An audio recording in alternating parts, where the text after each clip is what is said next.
Taorinan'izay ny zavan-tranga tany Nosy Be izay moa dia misy ny fanambarana izay navoaka ny tao Quai d'Orsay tamin'ity androany ity ny antso ny fitondrana malagasy ara-mo mba hijery ary hiaro ireo teratany frantsay monina ao Nosy Be Belleville ny Quai d'Orsay.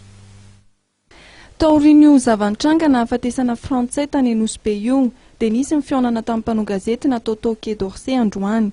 Tamin'izany no nilazan'ny tompon'andraikitra fa frantsay roa no nidorana tao Nosy Be izay voaroroy tamin'ny fanondrana nataova.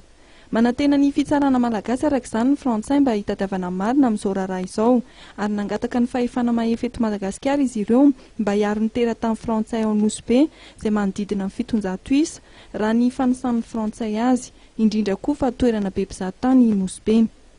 Mba hiarovana ireo teratany frantsay dia efa nisy ny SMS sy ny mailaka nalefa tamin'ireo teratany mba tsy hivezivezy aloha ary ho an'ireo izay mikasa ho an'ny Nosy Be dia nasaina nahemitra aloha ny dian'izy ireo.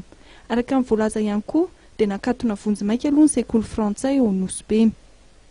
Ankoatran'ny frantsay dia nisy ihany koa androany ny fanambarana navoakan'ny fiadidian'ny tetezamita izay milaza fa miara-miora amin'ireo fianakaviany maty sy ny aram-bona tao Nosy Be ny filohan'ny tetezamita Andry Rajoelina.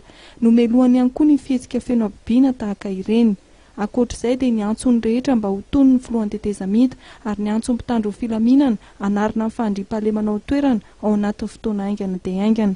Niantso ny manam-pahefana rehetra ihany koa hanokatra fanadihadiana mba ahitana ny tompon'antoka amin'izao raharaha izao.